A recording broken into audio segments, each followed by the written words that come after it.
watching the Forefront Church video podcast. And wherever you're at viewing online, we just want to say thank you and welcome. And one of the ways that we can help connect with you is we want to hear from you and where you're at and how we can help. And so head over to forefrontchurch.info after the message and click the Connect tab. It's a great way for us to help you along your spiritual journey as you connect with God and learn about Jesus. And so sit back, relax. We hope that you're challenged and encouraged from today's message.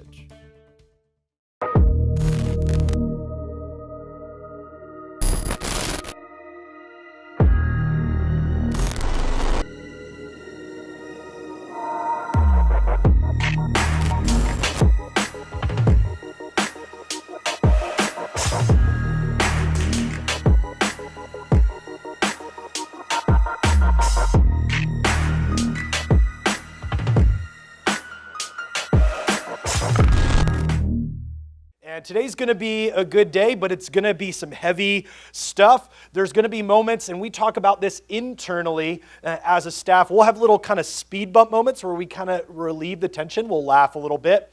And I am glad that we as a church get to talk about things like this. That about 2.5 years ago, we decided, you know what? The church has done a horrible job at large across the country and even around the world dealing with, talking about, and addressing mental health, mental illness, talking about anxiety, depression, suicide. Usually what churches do is go, have more faith, be on your way. And we decided that's not okay. That's not a good way to have this dialogue. That's actually not the way that God and throughout the Bible looks at, addresses, and discusses this topic. And so we just decided, you know what? About 2.5 years ago, we're going to have a dialogue about it, and that's going to be okay. And at the end of this series, we're going to have a live Q&A where you're going to be able to ask questions and text those in and everything else. And so make sure that you use those connection cards or online to send us in those questions all throughout this series because we want to address those. And I'm looking forward to the following weeks. We have Chris Connolly, who was on staff before, and you'll see him around. He's going to be looking at next week, talking about depression. And the third week, I'm going to be back up talking about general mental illness and suicide. And we want to kind of preface this knowing that these are topics that are heavy. And then the final week, right before Easter, we're just going to talk about this stuff together. And we feel like if anybody should lead the way or be, no pun intended, at the forefront of this conversation, it should be the church. And so I'm thankful for you being here and tuning in and worshiping online with us. And I want to pray as we dive in and kind of get the ball rolling. Are you guys okay with that? All right, let's pray. God, I thank you that you've created a place where we can come together and have this discussion. That this can be something that we can talk about without fear, without shame, and we can look to you for answers. And these aren't always going to be clear-cut answers. There's a lot of gray areas in this. But we do know that the promise will hold true. And we believe it as a church that when we come to you, that we can begin down a road of healing, a road of second chances, and a road of redemption. And so God, help us as we talk about this to have an open mind, to be receptive to how you're going to guide us, and to help us have a better understanding of what's taking place in this discussion. God, we love you and we thank you that you're big enough to handle all of these questions. And it's in Jesus' name we pray together. Amen.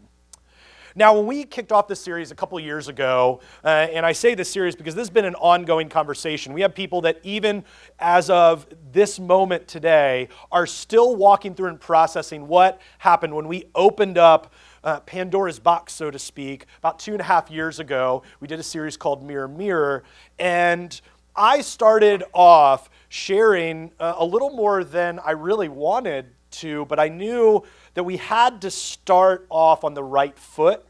As my life, all of my life really, I have battled heavy anxiety and depression. My wife has been open about the fact that she battles anxiety as well. And so this is nothing new to our family and our household. And when we kicked off the series a couple years ago, I shared the story, and I'm not going to get into the whole thing because there's much more in depth. You can go back and listen. But I shared a time when it kind of the first time it hit. where I was at college and I woke up early in the morning to go take a shower, didn't really know a lot of people, and I had a panic attack. Collapsed in the shower, and I didn't know who to talk to or who to turn to. And so morning classes went by, afternoon class went by. I was laying on the floor of that shower stall and just processing, God, why? God, why would you let something like this happen? And God, I don't understand any of this. And that was my first kind of foray into what would eventually be, even to this day, a battle.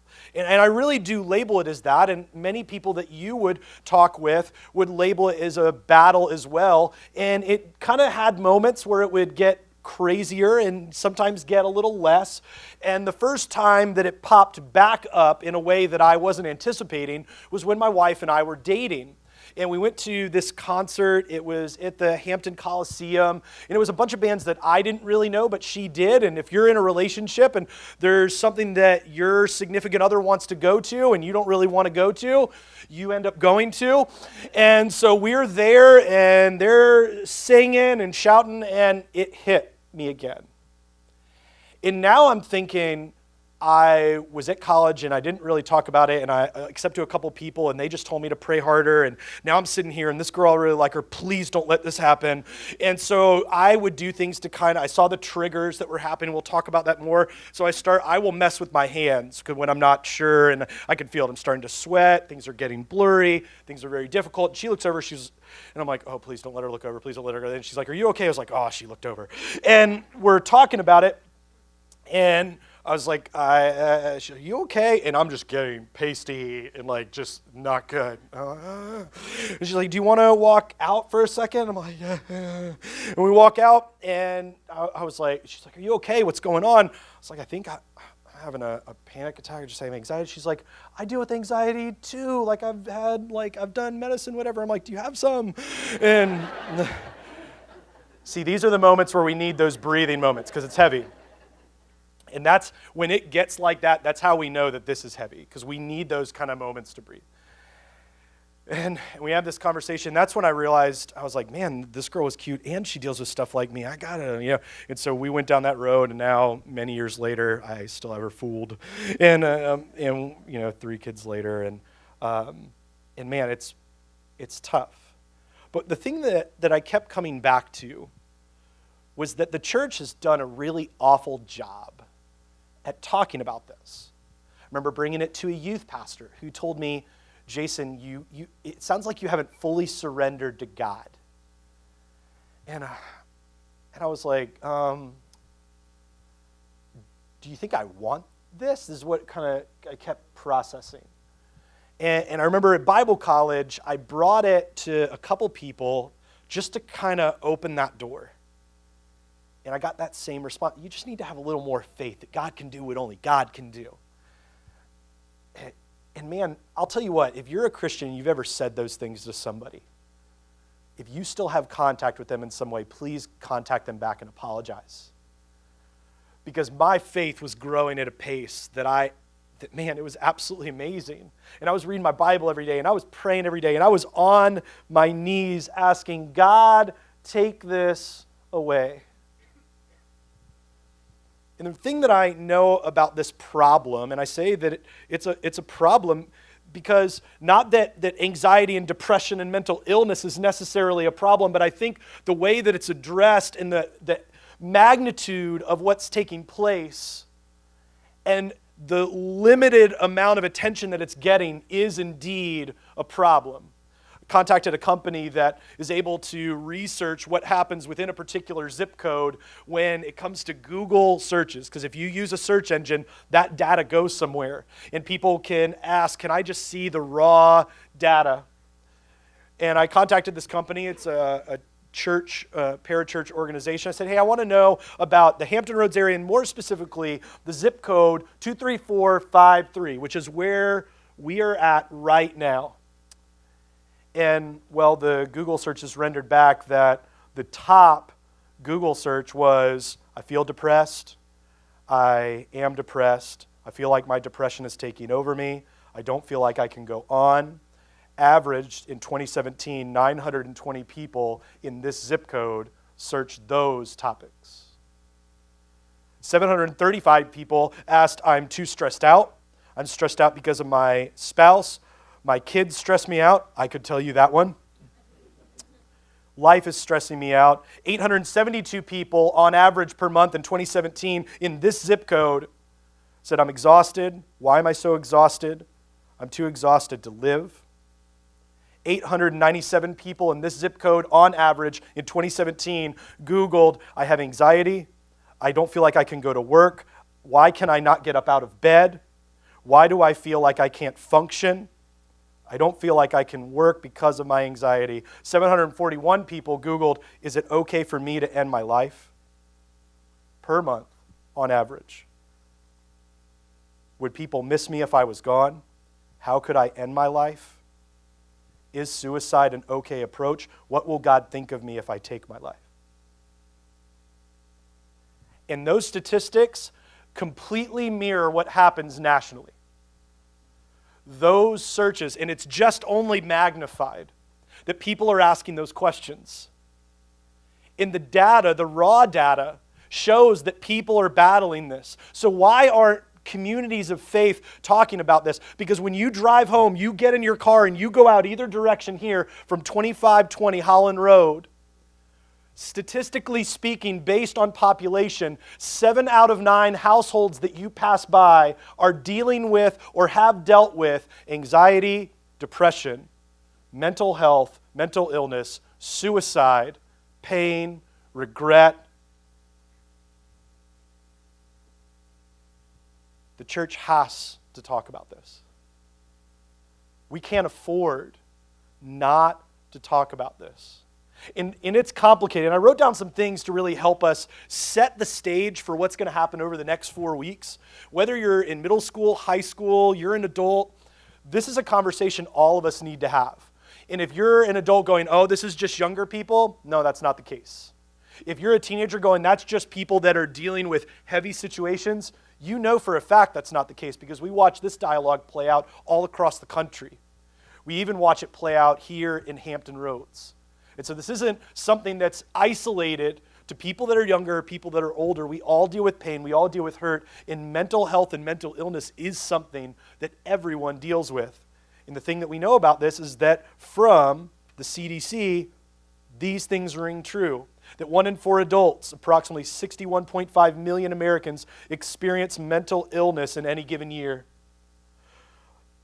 Roughly 60% of adults and almost 1/2 of youth age 8 to 15 with mental illness received no mental health services in the previous year because the places were too full. On a personal note, and I didn't note this in the last service, that I've tried to help countless people get into places where they're able to get help when things are going bad. And usually what we find, and our other staff members can attest to this, is they'll go, the only way we can let you in is if the person says that they want to kill themselves. Even if they don't mean it, we just need them to say it, and then we can help you.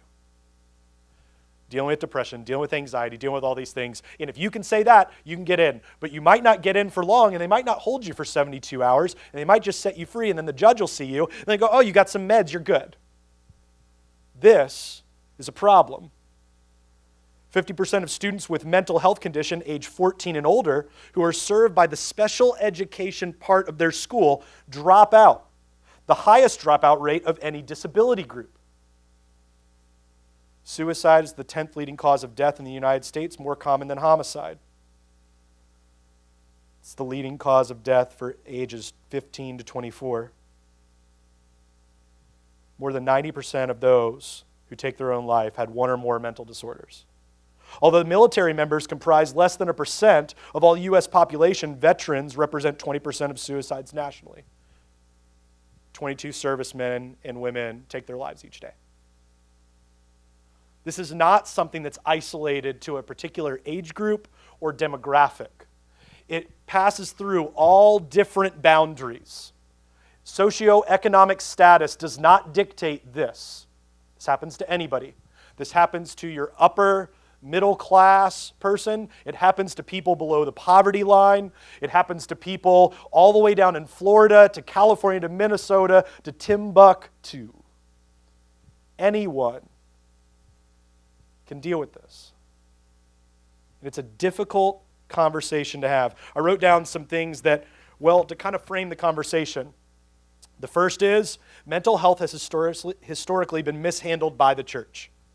And we've already noted that my experience and others' experience back then, luckily it's not the case now, because you have prominent figures, people like Rick Warren, who is at Saddleback Church in California, who his son dealt with mental health and mental illness and brought the conversation to light, and things got heavy, but he was willing to talk about it. You have other prominent Christian leaders coming out saying, I deal with anxiety, I've dealt with hurt, and they process that and open that conversation up.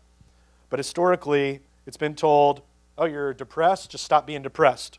It's like when my wife, you guys who have been around know that this took place at the end of last year. We were going apple picking and she broke her ankle. And these fantastic people came and helped her while I ran and got help. It would be like when she hurt her ankle and was laying there on the ground, these people walk up and go, just walk. None of us would think that's okay. But the church has handled mental health in this way. Oh, just get better. Just deal with that. Just put your big boy pants on. That is not the way the church should handle it. Mental health struggles are not sinful, no matter what a church, pastor, or Christian have told you. Now, you having that is not sinful, but it can lead you to places if you're not careful, if you don't look at it, address it, own what's happening, and help begin to move that. It can lead you to places where you could embrace it to a degree where you could go down a sinful path. But having it and wrestling with it and dealing with it is not sinful. Mental health isn't met with cookie-cutter answers in the Bible. There is no here's the catch-all, end-all, be-all, here's what you can do, and you're fine. Oh, you have anxiety? Pray this prayer, and you're good. Oh, you're depressed? Just trust in the Lord, and you'll be fine. There are difficult answers, and it is convoluted and messy, and we are okay with it being messy. Mental health battles don't look like you think they do. Many people meet me and they go, oh man, you're super outgoing, you're whatever. I'm like, actually, I'm an introvert and this creeps me out every week. They're like, huh? What? I'm like, invite me to one of your parties. And here's the thing, I go to weddings, funerals, theme parks, whatever, totally different person. Anybody who's ever asked me to do a wedding coming up, they're like, uh-oh. And you invite me over to your house and there's more than 5 people, you'll find me somewhere against the like Ricky Bobby in Talladega Nights. I don't know what to do with my hands. I'm just awkward. I'm uneasy. I don't know what to do. It's just difficult for me. Why? Because anxiety's still been a part of my story. And while I found healing and movement in that, it's still something that I battle. And it's one of those things that as we look through it, people say, Chris is going to get up next week and talk about depression. He's had moments where he is energetic and amazing, whatever, and people are like, oh, you're depressed? You're like, yeah. Some of the most joyous moments that he's shown out to other people have been the moments where he's been the most depressed. I know, I've known him for years. And he's going to get to share what that looks like next week. So mental health is not always what you think it is. And mental health issues aren't cured by just having more faith. If somebody's told you that, you just need to trust in the Lord. You're going to be good. While trusting in God is a piece of that puzzle, that is not the entire part of the puzzle. There are other facets that are involved. If you have a Bible, I'd love for you to turn over to Philippians chapter 4. It's where we're going to be at today. It's a passage that I find difficulty with. And so if we read through this and you go, I'm having a hard time with some of the wording in this, I'm there with you. If you don't have a Bible, we say this every week, and if you're tired of hearing it here at Forefront, you may want to find another church, because we always have people who don't have a Bible, who need one, and we are always going to be about people who have never been here before and need to know Jesus. And so if you need a Bible, we give them away for free out in the lobby at the Get Connected table, or for you guys online, or you're just sitting in here, you go, I don't want to talk to anybody. That's fine. You can go to forefrontchurch.info, swipe past Easter and announcements and all the things, and click the Notes and Bible tab.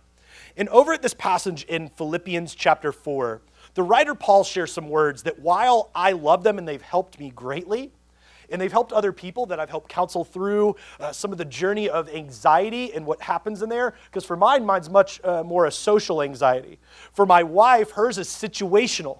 In what takes place and stress that leads to anxiety. And you might meet people who it kind of manifests itself in different ways, but I want you to know that we are for you, that God is with you, and it is okay to wrestle with this. And this is a safe place to talk about it. But this passage in particular, the writer Paul shares some things that are tough for me. And they may be tough for you if you've walked through this, you're walking through this, or you know somebody who has. And so I want to read, it starts over in verse 4 of chapter 4. It says, rejoice in the Lord always, and in case we didn't hear him, I'll say it again, rejoice.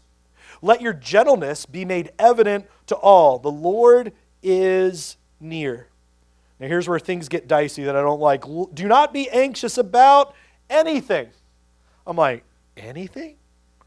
Like, I can give you all this, but can't I be anxious about my kids? And he's like, nah. And can't I be anxious about the future? Nah. And I'm like, I don't like this at all. But in every situation, he brings us back, and I want you to hear this all out. But in every situation, by prayer and petition, with thanksgiving, present your request to God. In the peace of God, which transcends all understanding, will guard your hearts and minds in Christ Jesus. And then he kind of says, all right, you're going to be handing that stuff over, and it's going to freak you out. I'm like, yeah. Every time I read this, I feel panic attack just right through me. He said, I know it's gonna be difficult, but I want to encourage you on what can transpire. Finally, brothers and sisters, whatever is true, whatever is noble, whatever is admirable, if anything is excellent or praiseworthy, think about such things. Then whatever you have learned or received or heard from me or seen in me, this is why we have a core value here that says application is everything. Because if I give you all the tools and you don't do anything with it, is anything going to change? No. That God is going to give you every bit of tools, and that might come in the form of a counselor, that might come in the form of a doctor, that might come in the form of a friend, might come in the form of medication if possible. Put it into practice, and the God of peace will be with you. Now, when I read the words be with you, it's a difficulty for me because I have two questions that pop up that if you deal with these pieces, you begin to believe lies about yourself. You begin to believe lies in your own head, in your own heart, about other people around you, and even about God.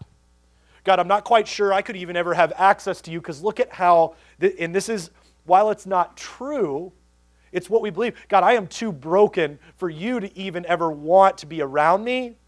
And I don't feel like I could ever be in your presence. I don't feel like if I prayed, you would want to hear me. Would you even care? These are all the things that you begin to process. We just go, man, I'm overwhelmed. I want to control it. God, are you going to even help someone like me? And the questions that I begin to ask are, God, do I have access to be able to connect with you? And if I do have access, would you even want to be around? And what we found over the last couple of years walking people through these battles is that there's lots of different ways that we can cope with this, that we can process this. Yes, you can pray. Yes, you can read your Bible. One of the ways that people do this therapeutically is, and it's universal with people, is the movement of music.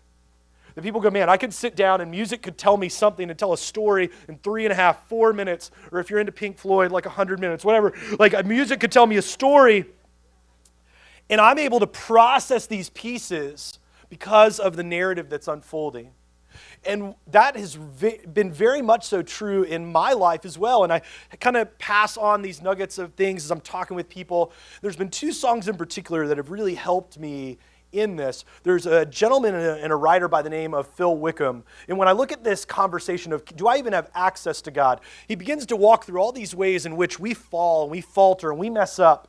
And as it gets to the chorus, he sings this, better is a moment that I spend with you than a million other days away. And he goes, I'm running to kind of, and he talks about this secret place, this place that, man, I may not trust my counselor or my friends or family, but God, I have access to the divine creator of the world, and you love me, and you care for me, and I can come to you at any moment and process some of these things. I mean, this is one of the songs that I have on repeat that I just have to tell myself because there's this kind of harmful self-talk that happens in mental health and mental illness. And when you deal with depression, anxiety, and these pieces, that it just kind of gets on a loop. And when you listen to something like this, you go, all right, God, I can come to you, but would you even want me to be a part of that? And there's an artist who just released a song, which it's him and his kid on the cover, and then he sings about it, and I'm like, oh, I get weepy. But it's been so good for me to know and understand this truth And Corey Asbury puts it this way. He says, oh, the overwhelming, never-ending, reckless love of God. Oh, it chases me down. It fights till I'm found. It leaves the 99, and he's referencing this moment where Jesus is telling the story, and a guy has 100 sheep, and one of them wanders off, and so he leaves the 99 to go find the one because that one has value, that one has worth, and even though it's wandered off, that God is showing, and Jesus is telling the story that God wants to be a part of what's happening, that he's seeking them out, and it hits that part, and I'm just dying. I'm going, God, you do love me. It says, I couldn't earn it. I don't deserve it. It's this grace. None of us deserve that because we're all a mess. But God gives it to us anyway. You give yourself away. It goes that overwhelming, never-ending, reckless love of God. That God wants to be a part of your story. And the crux, the kind of heartbeat of that wrecks us is we feel like we are too badly wrecked and broken down in these mental health discussions and mental illness discussions. God would never want to be a part of that. I just have too much going on inside of me. And I want to encourage you with this, that mental illness is not a choice. But, and hear this loud and clear, no one wakes up in the morning and go, can't wait to have anxiety. Nobody gets up out of bed and goes, oh, it's such a good day. God, give me depression. Nobody does that. Nobody wakes up in the morning and as they're eating their breakfast go, God, if you could just scramble the wiring in my brain and in my heart so that things don't process properly, that would be amazing. No, it is not a choice. No one wakes up and chooses that, but fighting for mental health is. And the lie that I believed, and too many people that I meet think that, you know what? This is just how it is. I'll never get better. And I have to go back to what is true and be reminded what is true when the father of all lies, Satan himself, begins to tell me things that I know aren't true, but I start to believe them, which is why I go back to passages like this. So humble yourself, therefore, under God's mighty hand, that he may lift you up, and I don't like this, in due what? Time. Nobody that is dealing with these things goes, man, that's awesome. No, I want that verse to say, humble yourselves therefore under God's mighty hand that he may lift you up ASAP. That's what I want. And I read that, and this is difficult for me. It's difficult for many people that I meet because they go, wait a second, I want things to happen right now. I go, well, God has a bigger story unfolding, and while God didn't cause that in your life, just like God didn't cause my anxiety that I've wrestled with for decades. God has actually used that struggle and that hurt to push me, to draw me into him, because I know I can't do it on my own, but there are moments where, and you know this too, where you feel like you are the king of all things, that you got your own little world under control and that you're the one steering it. And I love that God, even though it hurts, takes the hurts in my life and uses them to remind me that he is the one that cares for me, that I need to give these pieces to him, and that he's the one that's going to move it. But I have a hard time with that because I want to be in control. I'm not going to ask you to raise your hands, but I'm pretty sure we have a lot of control freaks in the room. You may say, oh, I don't like to be in control. And we've joked about this from time to time. Nobody wakes up in the morning and says, I can't wait for everybody to make my decisions for me. I don't care what I do. It'll be absolutely fine. No, you want everything the way you want it, how you want it. That's why everybody has their own social media profile. Everybody has their own bank account and their own car, and you decorate your car however you want to. Why? Because, Jordan, you decorate your house the way you want to. Why? Because we want everything the way that we want it. Even when you go to Starbucks and you say, I would like, and I'm not a coffee drinker. I want to be a part of your club, but I'm not. And you go up there and you name the non-fat skim, and like the list is forever. Why? Because you want stuff the way you want it. It's weird. It's a little creepy that you know all that stuff, but hey, go ahead and pay $45 for a coffee. Cool. Why? Because we want to be in control. And we feel like we have to control all these pieces now that we have them. And I want to encourage you with this, is that just because you didn't choose what was going on in that moment and what you're dealing with, just because you didn't choose it doesn't mean you were built to carry it. It does not mean that because you have that thing going on, I guess this is just what I have to deal with. I just have to accept it. No. It's like my oldest daughter when she was younger. We were in the kitchen, and she grabbed a banana off the counter. And I was like, what are you doing? She said, Wu Yang. Did you hit your head? Booyang. Booyah? Booyah? Yeah, what? Booyang. What are you talking about? Sometimes when you talk with a toddler, you need an interpreter. Be like, you speaking in tongues? Be like, actually, what she said is, and go through it. No, and so I'm like, what are you? And finally, after about 5 or 6 minutes, I understood because she grabbed the banana and then she throws it.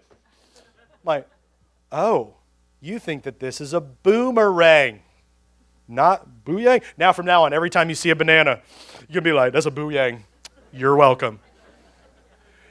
See, she got a little confused because a boomerang, when you throw it, it comes back. Now, if I throw this, not only are you going to catch because you like the Mets, I like that. That banana didn't come back to me. Now, you can go ahead and throw it this way, and I'm going to, look at that, didn't catch it. Didn't catch it first service. I was playing Patriot style first service.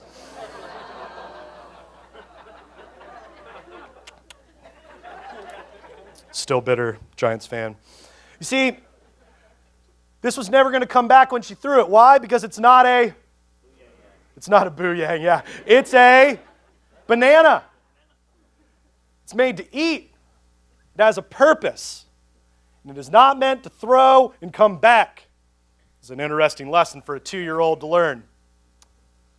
You see, but the problem with this is, unfortunately, that for many of us, we're dealing with pain and hurt and anxiety and depression and mental illness. We feel like, well, now that I have it, I have to deal with it on my own. And I need to tell you and encourage you, you were never built to handle these pieces. We live in a broken world where sin has entered and things are ugly and hurtful and we don't understand it. And God never designed you to handle the weight of these things. And just because you didn't choose it and it's happening in your life doesn't mean that you were built and designed to carry it. So you go, all right, Jason, what do I do with that? How do I deal with that? How do I take action?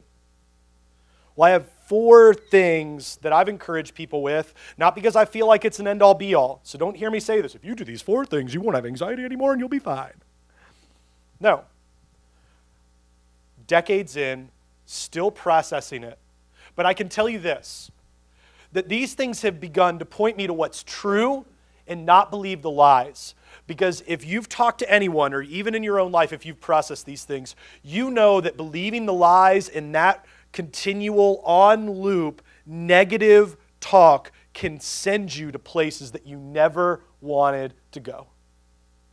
So what do we do? How do we process this and learn to take action in this? And I've kind of outlined it. I need to be able to remind stuff. And so I was like, all right, if I want to battle anxiety, where do I want to stand? I want to stand on God's foundation, whatever. And so I was like, rock, that works. Not like rock, Dwayne "The Rock" Johnson. Although if you stood on him, I'm pretty sure you're going to be okay too. And so, man, anyways. And so these will spell out ROCK. And so this kind of stuff helps me. If you think it's cheesy, whatever, it's helping me get through it. And so I don't care what you think. With the love of Jesus. And so how do we take action in this?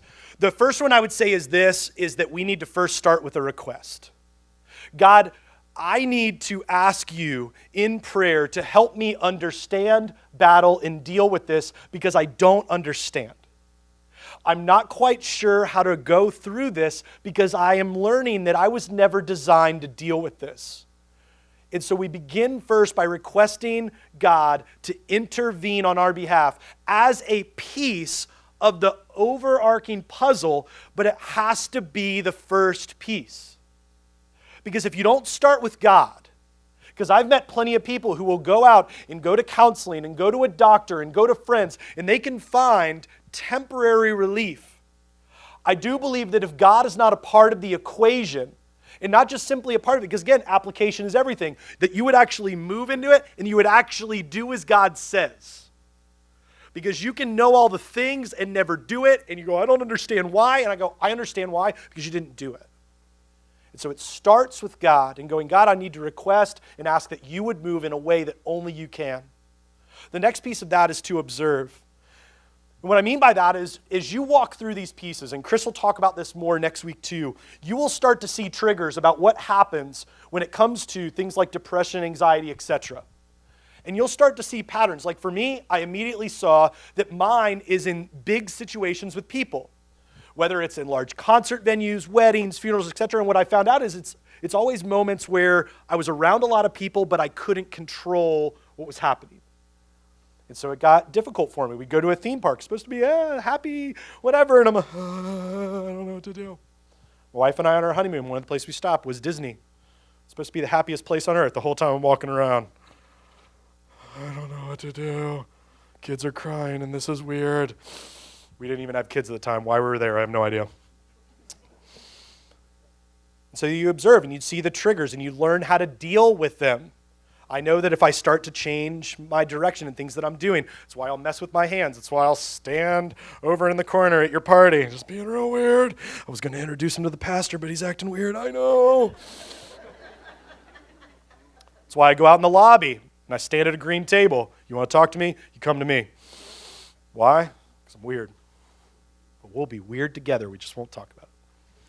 And so the second thing is to observe it. The third thing is to connect. And this is the order that I have that connection piece in, is that you would connect with God, you would connect with friends, and we say this all the time, and you could say it with me if you want. People that love God and love you, but love God more than you, so they can say things into your life that you need to hear.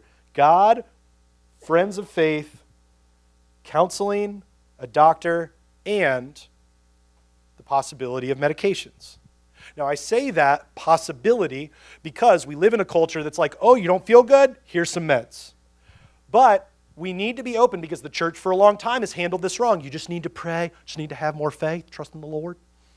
No, there are moments where, just like if you have a heart condition and you need to go to a surgeon, go to a cardiologist, that there are moments where the brain isn't hitting on every cylinder, that there are moments where things are misaligned, and that could be the possibility that you need medication. But I say to move in it lightly because there's some moments where people don't need medication, they just need to be talked through a situation. And we don't need to self-medicate because we don't want to feel feelings.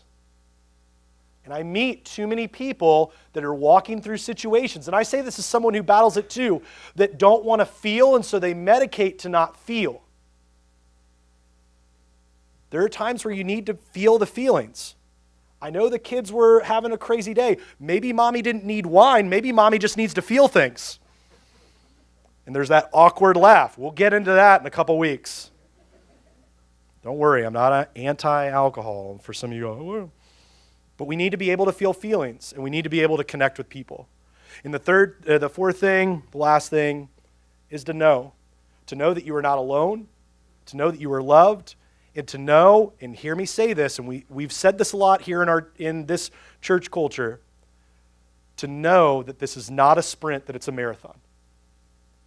That if you think you're going to come to faith and come to church one day and go, I have a wrecked life, and that you leave after one service and go, wait a second, everything's not better. Of course it's not better. It takes time. This process, I've been following Jesus for a long time. God has moved me into a healthy direction. Do I still battle it? Yes. Decades later? Yes. Is it still hard? Yes. Is it as hard? No. Because God has put His presence in my life, the presence of dear friends who have helped me, so I can pick up the phone and go, I'm having one of those days. And I have friends who will drive over, even if it's 2 a.m, and go, hey man, and just sit. Well, I just sit there and be weird. Why? Because I know that God has me and that I'm not alone, but know that this is not a sprint, it's a marathon. If you need another way to put it, that it is more like a crock pot than it is a microwave. And so don't expect that God is going to snap everything back into order, but do know that God is in your corner. Do know that this church is not going to shame you, is not going to belittle you if you battle these things. We help people constantly get to places where they're able to talk, where they're able to find healing. And just because you didn't choose it doesn't mean you were built to carry it. Jesus went to the cross so that you could have freedom and live freely and lightly. That's something I have to lean into every day. My hope is that you would choose that and apply that to. But that choice, to fight for it, that's yours. Would you pray with me? Thanks for tuning in to the Forefront Church video podcast. Our hope and prayer is that this has left you encouraged and challenged you in your faith. And you might have some questions and some ways that you want to figure this out, and we want to help with that. Head over to forefrontchurch.info, and there's a couple different ways that you can connect. Click the Connect tab and let us know how we can be praying for you, or a staff member can be contacting you this week. Maybe you have just been encouraged by this and want to support the ministry here at Forefront Church. You can click the Giving tab, as well as other tabs that are in there to help you along in your journey with God. And so we're thankful for you. Thanks for tuning in, and we cannot wait to see you again here online on the video podcast. We love you, and we'll see you then.